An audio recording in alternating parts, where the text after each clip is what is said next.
جا داویا ایلانه بو شرق دیا بو و خوزان به تواهی کتب و دست لشکرین درویش پاشا هرچی ترکمنین وک کوچران لزوزانان هبون چادرین وان هاته بون قطاندن و آن بون لجیر لدشته بجه کربون جبونا کس لزوزانان نمینن و کس در نکوه چیه و زوزانان تدبیر هاته بگرتن جهیله که وجی آمده کارین به پاشت چاندنا هنک لشکران ده هاته کرن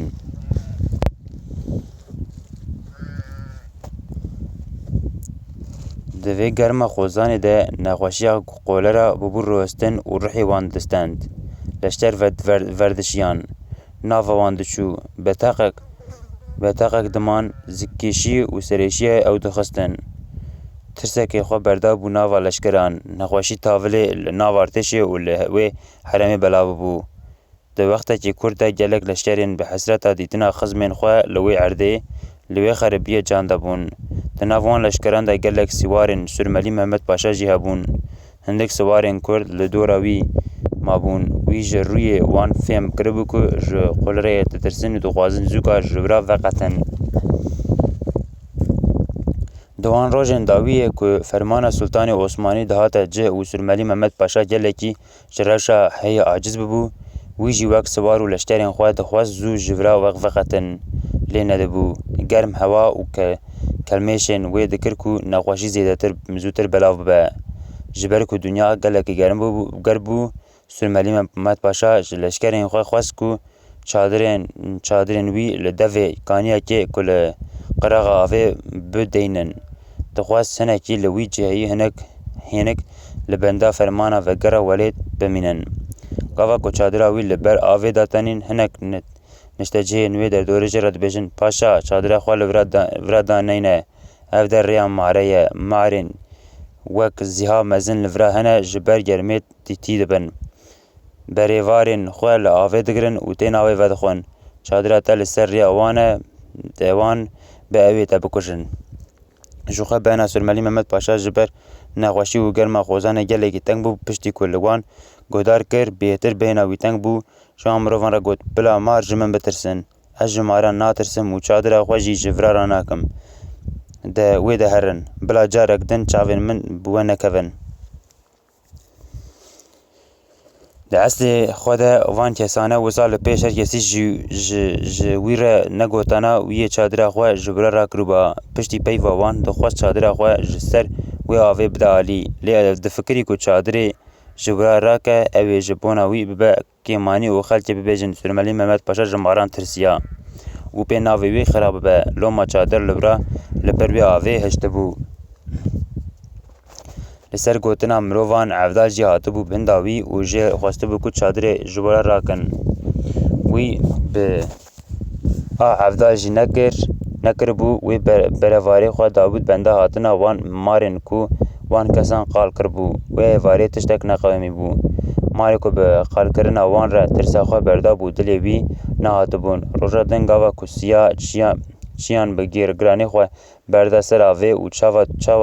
چاوه دنیای به کلی ایواری کل دکر مارا کی مزن به کف و فیکین خویانی بو هچی کسین لبرا جه ترسا روحی خواه جبرا دور کتنو خواه پاشا لپاش دار و کوران و شارتن سرملی محمد پاشا راهش چوری خواه و درکت پیشیاوی ماری و کزیایی کی هفته برنوانین هفته سرملی محمد پاشا مار به چند جهان بریندار کر به بریندار کرنه مار بهتر ایریشکار بو چند در بیندن مار خست در پراستی موقع پشتی هات بو و مار نما جد هات خواهد تف بده سرملی سری ماری مزن به چند در بین لسر هف عجقاند و خواهجه خلاص کر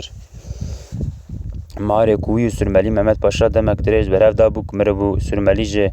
مرنه فرتی بو هجی کسین لبرا ببون شاهد شر روان عجیب مایی ما بون و گوته بون پاشا کاور جوی ککسا خود دا که و نعیب کمانیه کم مروف تفدیر خواه بگره که دستوری بده مکو چم چادره تجبر راکن و بمن جه کیدن ماری موسا تمی جوتن اوی حوالوی ماری ورن حیفا حوالی خواه همو دنیا زانه کن مار لپی حیفا خواه دگرن زود درنگ او ورن کام چادره تجبر راکن Surmelî Mehmed Paşayê di xwêdanê de mabû tevlî ku di tirsiya jî xwe li ser van gotinan aciz kir û got: Ez carek din pê vekusa bibêzim, ma ez zarokim ku ji maran bitirsim û rabim ji ber wan birevim. Çawa hûn difikirin ku ez ê navê revê li pê xwe xemim? Kesên ku ji ber heybeta wî marê wek ziha û şerê Surmelî Mehmed Paşa hîna ji tirsa dilerîzên û ji tirsa xezaba Surmelî deng ji xwe birîn. Mar û şerê wî jî ji hişê Surmelî Mehmed Paşa dernediket. Wî xwe bêdeng kiribû lê çav û guhê wî li hatin û êrişa maran bû. Dixwest hema rojek dido derbas bibe ku çadira xwe bi hincetekê ji bira rake bibe li cihekî din vegire. Lê wek xwestin û heviya wî nediqewimî. Di germa naverojê de Surmelî Mehmed Paşa di binê siya çadirê de xew dabû. Dengê fîzîkinek hatibû bi guhê wî û ji xew çeng bûbû ser xwe. Texmîn kiribû ku ew ê dengê mar be. Ji cihê xwe rabû xwe dirêjî şûrê xwe kiribû, gavek xwe dirêjî şûr kiribû, şêrpînî pêketibû. Dîtîna dibîne mar li wî çadirê dixe. Mar ew bi dîrekê çadirê ve kiribû yek û xwe lê bada bû. Bi dengê wan re sîwarên Kurd lê vehewiyabûn. Nêrîbûn ku mar lingekî wî xistiye devê xwe û xwe li wê peçaye. Bi mirim û şûran êriş kirin û ew marê weke zîhayekî kuştin. Nêrîbûn ku parsûyên Surmelî Mehmed Paşa şikiyane û mar bi lingê wî jî vedaye. Dixtorên ku ji bona nexweşiya xolarê li wira hazir bûn, hatibûn û derman kiribûn, lê parsûyên wî di hev de çûbûn. Marê ku ew bi stûnê ve pêçabû û guvaştibû, parsûyên wî di hev re derbas kiribûn û hesînê stûnê jî di singa wî re kiribû xwarê û singa wî qul kiribû. Dixtorên ku birînên wî derman kiribûn gotibûn ew ê nefilite û ew ê di dema kurta bimire. Wisa jî bû piştî wê bûyerê bi du rojan Surmelî Mehmed Paşa jî li xerêbiyê çavên xwe girtin û ji dunyayê bar kir.